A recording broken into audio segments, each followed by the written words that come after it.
বালকটি হাঁটছিল মাটি ছুঁয়ে, ব্যথা তার আকাশ ছোঁয়া। চোখ দুটি আপনজনকে পাওয়ার নিঃশব্দ ক্ষুধায় অশ্রু ভেজা, যে ক্ষুধাকে ব্যাখ্যা করা যায় না, শুধু অনুভব করা যায় বাতাসের কম্পনে। সে ডেকে উঠল, প্রভু।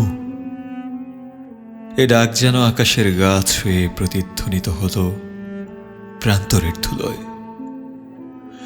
উদয় হল এক আলো, অচেনা পরিচিত সত্তা, আজন্ম ছায়া সঙ্গী।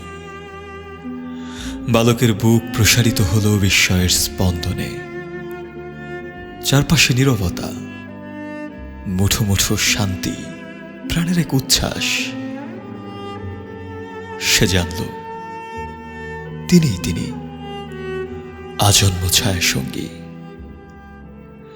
কিংবা রাতের কালো ঘনত্বে শুয়ে থাকা যুবক, তার সকল আশা শীতের শুকনো পাতার মতো নির্জীব। যখন গাছের কাণ্ড কাঁপিয়ে উন্মত্ত এক জানোয়ার, মৃত্যুর বিশাল ছায়া নেমে এলো নিঃশব্দে। সে চোখ বন্ধ করে ডেকে উঠল, প্রভু।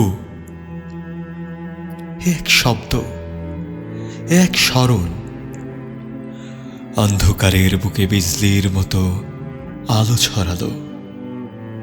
বিশাল আকার জানোয়ার অদৃশ্য শক্তির তারায়, অদৃশ্য। বাতাসে ভেসে এলো পরম মমতায়, এ স্থান তোমার নয়, ফিরে যাও। সে জানল সেই প্রেমময় আজন্ম ছায়া সঙ্গী।